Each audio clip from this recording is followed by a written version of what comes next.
Que se passe-t-il quand on meurt? C'est une de ces questions qui nous a tourmentés depuis l'aube des temps. Y a-t-il une vie future?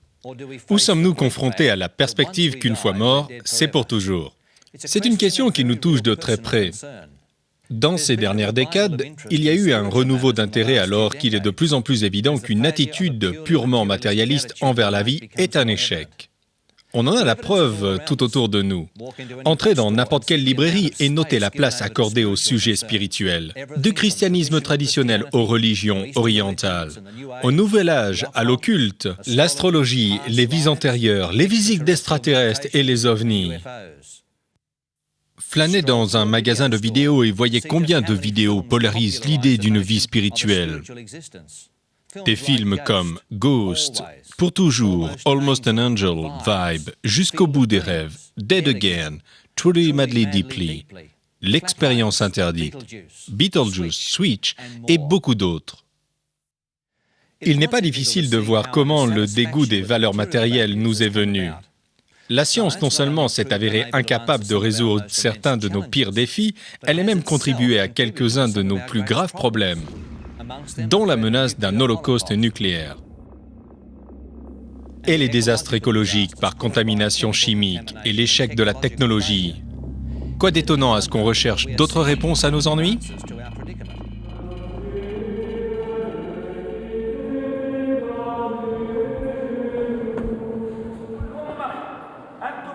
De tout temps, les religions ont affirmé que la mort n'est pas la fin, qu'il y a une forme d'existence au-delà du tombeau.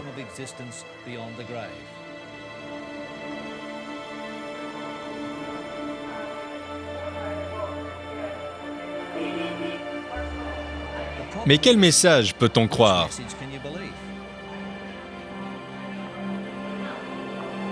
La pensée occidentale a longtemps été dominée par une tradition chrétienne qui a profondément influencé notre vue du sens de la mort et l'espoir que quelque chose au-delà de ce monde. Pourtant, pour beaucoup, les notions traditionnelles de ciel, de purgatoire ou d'enfer de feu éternel sont trop primitives pour qu'on les accepte. En conséquence, la foi chrétienne traditionnelle a été rejetée comme n'étant plus en contact avec les vraies questions de la vie. Beaucoup adoptent le point de vue stoïque « quand on est mort, ou cherchent de nouvelles réponses aux questions que nous pose la vie. Il y a chez les humains quelque chose qui recherche le transcendant. L'idée d'un cycle, d'un mouvement circulaire, où on possède une certaine qualité immortelle, qui voyage en orbite avec, de temps en temps, un arrêt ici ou là, c'est une idée orientale, tout à fait étrangère à la Bible, où elle ne se trouve pas du tout. Notre vie est très courte. Comme les roses, elle ne dure que l'espace d'un matin. Il y a des gens qui cherchent quelque chose au-delà. Et je crois que c'est pour ça que le Nouvel Âge attire, parce qu'il prétend offrir tout ça sans y mettre d'interdiction du genre « tu ne feras point ». D'après ceux qui croient aux thèses du Nouvel Âge, nous avons vécu des vies sans nombre et par ces vies successives, nous progressons vers une ultime divinité. C'est une forme de progrès spirituel permanent pour la race humaine. Les religions orientales vous offrent un contre-argument. C'est que vous ne mourrez pas. C'est qu'en fait, la nature de l'homme est de posséder une espèce de qualité mystérieuse, de vie perpétuelle, et que la mort n'est que le passage d'un stade à l'autre. Il s'agit d'échapper aux formes matérielles par une progression spirituelle dans une succession d'incarnations, jusqu'à ce qu'on n'en ait plus besoin. On renonce au plaisir du monde au profit de l'âme, insistant sur la méditation de l'introspection à la recherche des moyens de libération. Votre karma spirituel détermine le niveau auquel vous commencez votre prochaine incarnation. C'est peut-être attrayant pour certains, mais ce n'est pas ce qu'enseigne l'Écriture. Et ça ne correspond sûrement pas à ce que nous voyons du point de vue scientifique. Il n'y a aucune preuve scientifique qu'une personne soit morte à un point et réapparaisse à un autre point sous une forme différente. Ce que nous savons de la physique et de la biologie s'oppose à cette théorie. Et il y a d'autres difficultés. Si nous avons parcouru une évolution spirituelle à travers des millions d'années d'existence, nous n'en montrons guère de résultats. Le XXe siècle est le plus sanglant que l'humanité ait jamais vu. Nous ne paraissons pas plus avancés spirituellement que lorsque nos ancêtres se lançaient des pierres.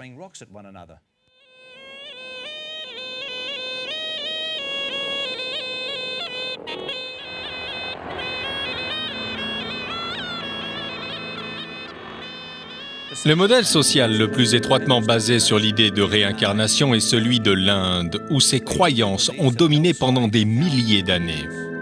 Et pourtant, cela n'a nullement amélioré la qualité de la vie, ni produit une société plus équitable. Si je ne suis rien qu'un esprit quelconque et que je flotte dans un cycle infini où il n'y a ni point d'entrée ni point de sortie, ce qu'enseignent essentiellement les philosophies orientales, il me faut poser la question, y a-t-il une raison que je sois ici ? La doctrine de la réincarnation dévalue à tel point notre vie que rien de ce que nous avons accepté comme normal n'est plus certain. Le danger du mouvement du Nouvel Âge est que si on doit vivre pour toujours, pourquoi se soucier de Jésus? Pourquoi se soucier des 10 commandements? Pourquoi se soucier de faire ou de ne pas faire ceci ou cela? On peut continuer à vivre, à faire ce qu'on veut, et on aura quand même la vie éternelle. Voilà le danger. Des tenants du Nouvel Âge suggèrent de ne pas être trop dur sur Hitler et les responsables de l'Holocauste, ou sur Pol Pot qui a massacré ses concitoyens. Après tout, nous ne savons pas ce que guérit la souffrance du karma. L'acte de génocide est simplement une partie du processus d'évolution spirituelle, dans lequel les victimes participent à leur propre progrès spirituel. Les auteurs peuvent se réconforter dans leur croyance qu'ils ne mettaient pas réellement fin à la vie de leurs victimes, parce qu'aucune n'est vraiment morte. Selon tous ceux qui croient à la réincarnation, il n'y a pas de mort. Ce que je pense contrôle ce que je fais. Nous acceptons tous ce concept, n'est-ce pas? Donc, si je pense que quelque chose est bien, si je pense que ma vie va être guidée non pas par ce que je fais, mais par un élément de la partie immortelle de l'homme, ma conduite n'y fera que peu de différence. Je peux être tout à fait immoral. Le suicide et le meurtre peuvent servir un but spirituel autant que le génocide. Comme un vieux complet, le corps peut être abandonné à maintes reprises sans affecter la personne réelle. Ainsi, le meurtrier peut accepter son crime avec à peine un haussement d'épaule et l'assurance trompeuse qu'il fera mieux la prochaine fois. Ou au moins réparer ce crime et les autres dans une vie future, consolé à l'idée que sa victime a accepté son acte de violence comme le moyen de sa propre évolution spirituelle. Bhagwan Shree Rajni, fondateur de la fondation Rajni International, a dit ceci. Voici ce que Krishna disait. Tuer, assassiner, en toute conscience, sachant que nul n'est assassiné et nul n'est tué. Nous ne détruisons que les formes. Mais que dire des preuves apportées par la recherche sur le souvenir de vie passée qui suggèrent que nous avons vécu auparavant, dans d'autres corps? L'expérience de ces vies, par la régression hypnotique, est un phénomène récent. Ian Stephenson, éminent parapsychologue à l'Université de Virginie, a fait des recherches sur de nombreux cas déclarés de vie passée. Il est prudent sur les résultats et admet que la cryptonésie, la suggestibilité hypnotique et même la possession sont des explications aussi valables que celles d'instances réelles de régression dans une vie passée. Que devons-nous en faire? Si la réincarnation et la croyance chrétienne dans l'immortalité de l'âme ne sont pas acceptables, la mort est-elle réellement la fin? Eh bien, et s'il y avait quelque chose que nous avons manqué? Et si en essayant de trouver la vérité sur notre état dans la mort, nous avons manqué le fait que les anciens avaient quelque chose à nous dire après tout? Un des premiers à retrouver l'ancienne doctrine biblique sur la mort fut un moine catholique du XVIe siècle du nom de Martin Luther. Au début, Luther acceptait les enseignements traditionnels de son Église, mais en se débattant avec ses propres doutes, il devint de plus en plus réticent sur l'influence de la philosophie grecque sur les croyances de l'Église. Luther comprit que les humains sont dans un état d'inconscience pendant la mort. Il y a une vie future pour l'humanité, mais elle viendra par une résurrection à la fin des temps. Il disait Car, comme on s'endort et qu'on arrive au matin sans s'y attendre quand on s'éveille, sans savoir ce qui nous est arrivé, ainsi nous nous lèverons soudain au dernier jour, sans savoir comment nous sommes morts et comment nous avons traversé la mort. Luther a étudié les paroles de Salomon dans Ecclésiaste 9, verset 10. Tout ce que ta main trouve à faire avec ta force, fais-le. Car il n'y a ni activité, ni raison, ni science, ni sagesse dans le séjour des morts où tu vas. Et il y a répondu ainsi. Salomon pense donc que les morts sont endormis et ne pensent à rien. Ils dorment sans compter les jours ou les années, mais quand ils s'éveilleront, il leur semblera n'avoir dormi qu'un instant. Finalement, il dénonça comme monstrueuse l'attitude de l'Église à l'égard de l'âme immortelle. Il n'était pas seul à croire cela. William Tyndale, qui traduisit le Nouveau Testament du grec en anglais, arriva à la même conclusion. Quand Sir Thomas More attaqua Luther sur sa doctrine du sommeil de l'âme, Tyndale vint à la rescousse de Luther. La vraie foi, dit-il, enseigne la résurrection et nous avertit de l'attendre à toute heure. Les philosophes païens nient cela et avancent que l'âme vit pour toujours. Le pape unit la doctrine spirituelle de Christ et la doctrine charnelle des philosophes, choses si contraires qu'elles ne peuvent s'accorder. Si les âmes sont au ciel, dites-moi pourquoi elles ne sont pas au même état que les anges, et quelle raison il y a pour la résurrection. L'Ancien Testament enseigne que l'homme est compris dans une entité psychophysique, dont le corps et l'esprit sont indivisibles. L'un ne survit pas à l'autre dans la mort.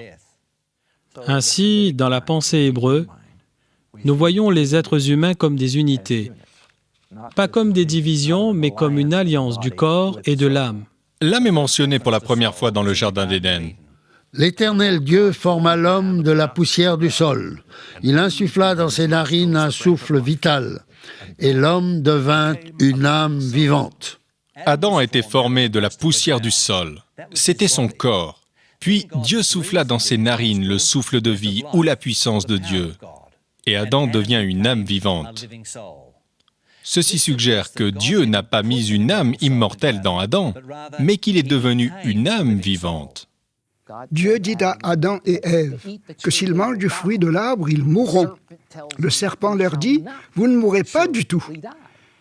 Et ceci, dans un sens, est l'essence du mouvement du Nouvel Âge, quelle qu'en soit la manifestation. L'idée qu'il y a quelque chose d'inhérent dans notre nature, quelque chose d'éternel, ça, c'est un mensonge. Le mot mortel signifie sujet à la mort, et immortel signifie exactement le contraire, impérissable. La Bible utilise les mots âme et esprit 1642 fois.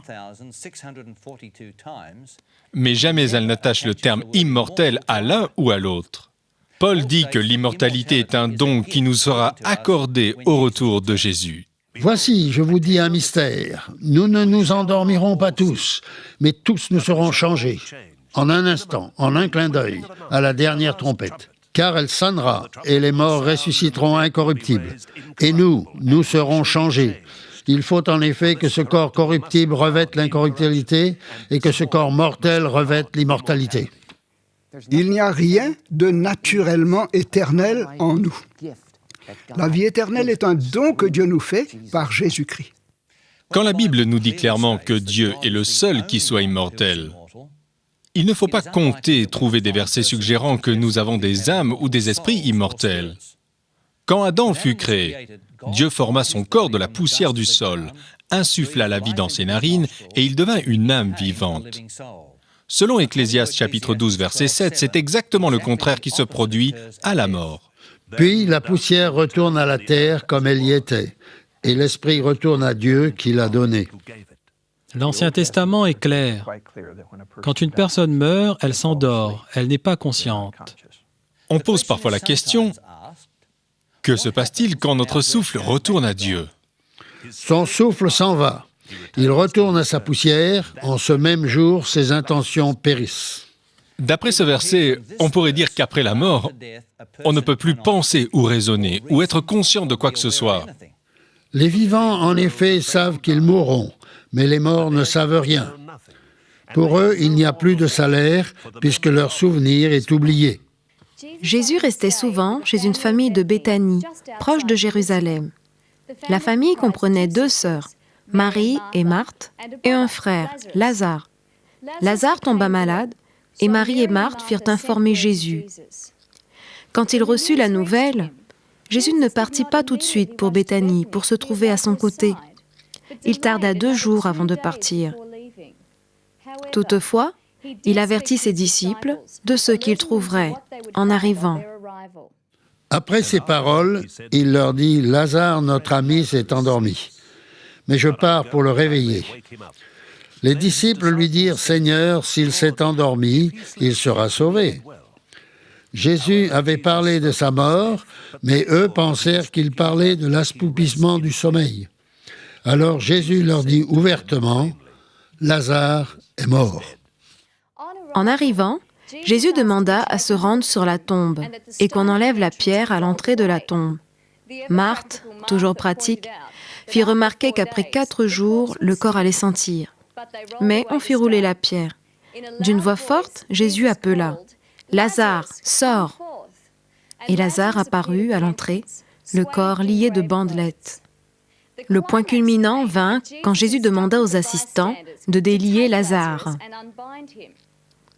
Commentant cet épisode biblique, le grand poète anglais John Milton, auteur du Paradis perdu, remarqua « Si l'âme de Lazare, c'est-à-dire si Lazare lui-même n'était pas dans la tombe, pourquoi Jésus a-t-il appelé un corps sans vie qui ne pouvait pas l'entendre? Si c'est à l'âme qu'il s'adressait, pourquoi l'appelait-il d'un endroit où elle n'était pas? » La mort, selon Jésus, était simplement un sommeil sans rêve.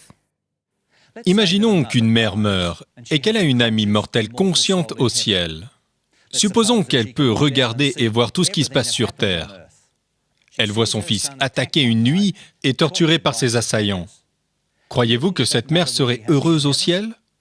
Ou bien un petit garçon court près de sa balle sur la route. À ce moment-là, une voiture arrive à toute vitesse. Si cette mère était consciente de tout cela au ciel, elle hurlerait « Oh, je vous en prie, arrêtez !» Ou bien un mari mort qui regarde du ciel, voit sa femme bien-aimée souffrant terriblement d'un cancer et il ne peut rien faire. Pratiquement, il semble que Dieu a vu juste. Dans la mort, nous dormons jusqu'à ce que Jésus revienne et nous réveille. Plus de peine, plus de chagrin. Alors comment le christianisme en est-il venu à croire à une âme immortelle? Eh bien, aux côtés des Écritures hébreux, pendant des siècles, les philosophes grecs ont entretenu l'idée que les âmes n'ont ni commencement ni fin. Elles sont comme Dieu, elles se perpétuent pour l'éternité et elles peuvent venir habiter un corps puis en repartir. Cette idée a commencé à pénétrer dans la communauté chrétienne vers le IIe siècle. Ce qui a précipité le changement dans l'Église, c'est qu'il s'est développé une division entre les chrétiens et les juifs. Et comme les chrétiens se multipliaient, ils voulurent se distancer des juifs et ils rejetèrent la plupart des choses qui avaient un caractère distinctement juif, y compris le sabbat, l'écriture hébreu, et ainsi de suite. Et puis cela a conduit à un autre problème, car les écritures hébreues sont le fondement philosophique du Nouveau Testament. Et du moment qu'ils écartaient les écritures hébreues, il leur fallut autre chose. C'est là qu'ils introduisirent la philosophie grecque, Aristote, Platon et les autres philosophes, pour former la base philosophique du Nouveau Testament. Au siècle suivant, c'est-à-dire au IIe siècle, la vague helléniste emporta l'interprétation originale de l'Église chrétienne. Et la masse des chrétiens, pas tous, mais la majorité accepta l'opinion des Grecs sur la nature de l'homme. Et cette opinion est celle qui est si profondément implantée dans la société moderne. À la Réforme, l'occasion se présenta de nouveau de réaffirmer l'enseignement de l'Écriture. Luther, Wycliffe, Tyndale et d'autres adoptèrent tous le point de vue biblique du sommeil de l'âme dans la mort, mais leurs successeurs, intimidés, n'eurent pas le courage de maintenir cet important concept. Une fois que l'idée de l'immortalité de l'âme fut acceptée, il y eut une recrudescence de l'occulte et d'autres pratiques qui avaient largement disparu au début de l'ère chrétienne.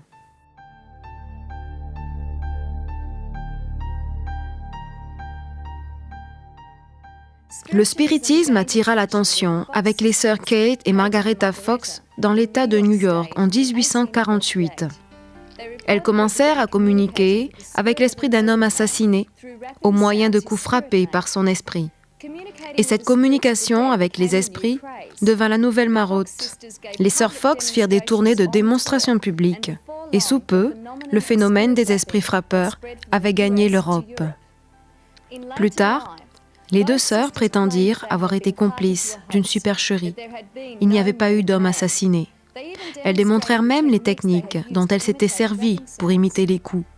Ceux qui s'étaient laissés prendre soutinrent que les filles avaient été contraintes à se dédire. Par la suite, les deux sœurs renièrent leur confession. Mais était-ce une supercherie ou pire? Le mouvement spirit n'en perdit pas son élan. Une bonne part de ce qu'on tient pour preuve d'une vie des esprits peut s'expliquer simplement. Des phénomènes naturels ont été mal interprétés, crédulité ou même des canulars montés pour toutes sortes de raisons. Mais est-ce là toute la réponse? Une des choses apparemment intrigantes dans la Bible, c'est que même si l'enseignement des Écritures sur l'état des humains dans la mort est clair, elle nous conseille quand même souvent de ne pas essayer de communiquer avec les morts. Comment se fait-il, si les morts ne savent rien, que la Bible soit si intransigeante sur la communication avec eux? Quel mal y a-t-il à s'adonner à ce qui ne peut être qu'un exercice futile? Ce qui ressort de ces conseils, c'est qu'ils impliquent des forces étrangères qui sont à la fois trompeuses et hostiles à la race humaine. Paul annonçait à l'Église primitive que les chrétiens ne luttaient pas seulement contre des adversaires de ce monde, mais aussi contre les forces spirituelles du mal, dirigées par Satan, qui avait affronté Jésus dans le désert au début de son ministère. Jésus chassa de nombreux esprits mauvais qui pouvaient communiquer et qui savaient trop bien qui il était et connaissaient son pouvoir sur eux. Sur la tombe de Paul Adam, on peut lire cette instructive épitaphe. « Arrête, ami, qui passe ici. Comme tu es, je fus, et tu seras bientôt comme je suis. Prépare-toi à me suivre. » Il y a quelques années, un gamin passa par là et ajouta ces lignes. « Je ne me soucie pas de te suivre jusqu'à ce que je sache où tu es allé. » Il est important de savoir où nous allons, savoir que pour nous la mort n'est pas la fin, savoir que nos vies sont dans les mains de Dieu. Étant chrétiens, nous nous réjouissons du retour de Jésus. Espérons qu'un jour nous retrouverons ceux qui nous ont quittés. Nous n'avons pas à dire adieu pour toujours, seulement jusqu'à la résurrection. Rappelez-vous la promesse de Paul. Nous ne voulons pas, frères, que vous soyez dans l'ignorance au sujet de ceux qui dorment, afin que vous ne vous attristiez pas comme les autres qui n'ont pas d'espérance. Car le Seigneur lui-même, a un signal donné à la voix d'un archange, au son de la trompette de Dieu, descendra du ciel et les morts en Christ ressusciteront en premier lieu. Ensuite, nous les vivants, qui serons restés, nous serons enlevés ensemble avec eux dans les nuées, à la rencontre du Seigneur dans les airs. Ainsi, nous serons toujours avec le Seigneur. Quelle promesse et quel espoir!